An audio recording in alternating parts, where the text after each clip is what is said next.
Bonjour à tous, bienvenue dans cette nouvelle vidéo. Donc aujourd'hui, on va retrouver Maître Lazare, qui est avocate au barreau de Nice et également membre du Conseil de l'Ordre. Et avec elle, on va aborder l'évolution de la profession d'avocat. Donc on la retrouve tout de suite après ça.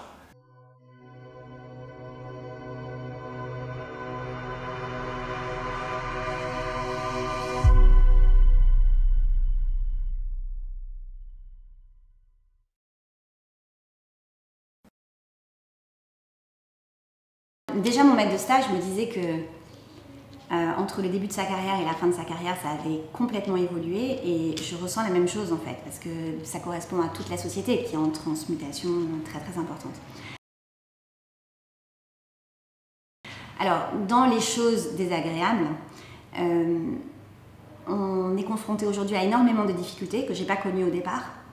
Par exemple, tout informatique, les courriels intempestifs, les exigences des clients qui veulent, alors qu'on est dans un métier qui n'est pas un métier d'immédiateté. On a une grosse responsabilité, quand on écrit quelque chose, ça nous engage, c'est un métier de stratégie, il faut réfléchir.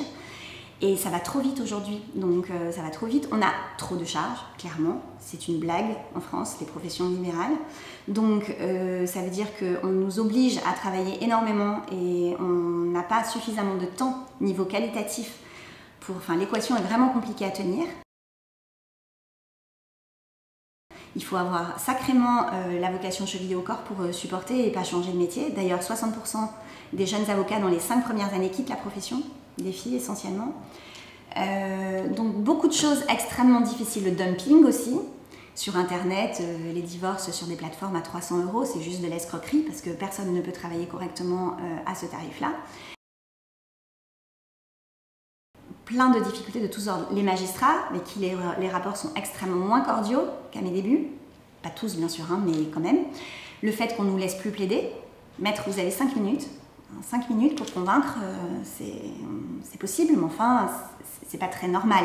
L'oralité, la parole de l'avocat est extrêmement importante. Le travail écrit n'est pas le même que le travail oral. Et puis, lors d'un échange, on peut préciser certaines choses que le magistrat ne comprend pas tout seul. D'ailleurs, quand on voit les décisions après, avec des non-sens parfois contenus dedans, on se rend compte que c'est pourquoi aussi, je disais tout à l'heure, que la négociation est plus intéressante pour éviter les aléas de la justice.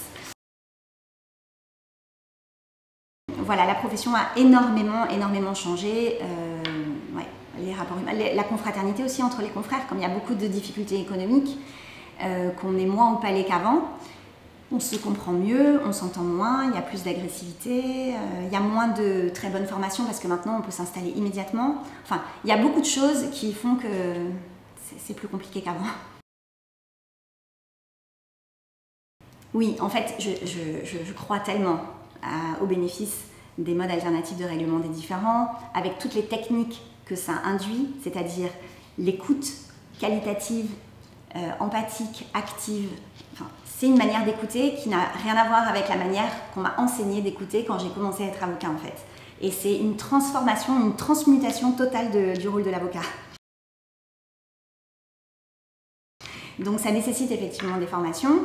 Comme tout ça m'intéresse énormément et que j'essaye de transmettre pour que une majorité de confrères soient convaincus que c'est l'avenir de la profession, effectivement, depuis longtemps déjà, j'interviens pour expliquer humblement ce que je pratique moi au quotidien, dans les modalités de négociation, la façon dont ça se déroule en fait. Le processus, parce qu'il y a certains trucs à savoir et à mettre en application qui font que le tapis rouge se déroule très facilement après pour trouver des solutions.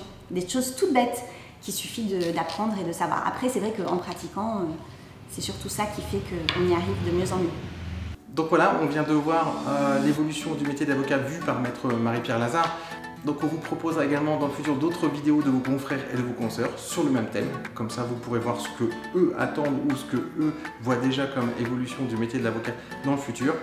Donc si vous vous retrouvez dans les commentaires de Marie-Pierre Lazare, eh bien vous pouvez laisser vos commentaires en dessous. Et également si vous n'êtes pas du tout d'accord avec sa vision, eh bien, vous pouvez également aussi en discuter en dessous de cette vidéo. Donc on vous dit à la semaine prochaine pour une nouvelle vidéo.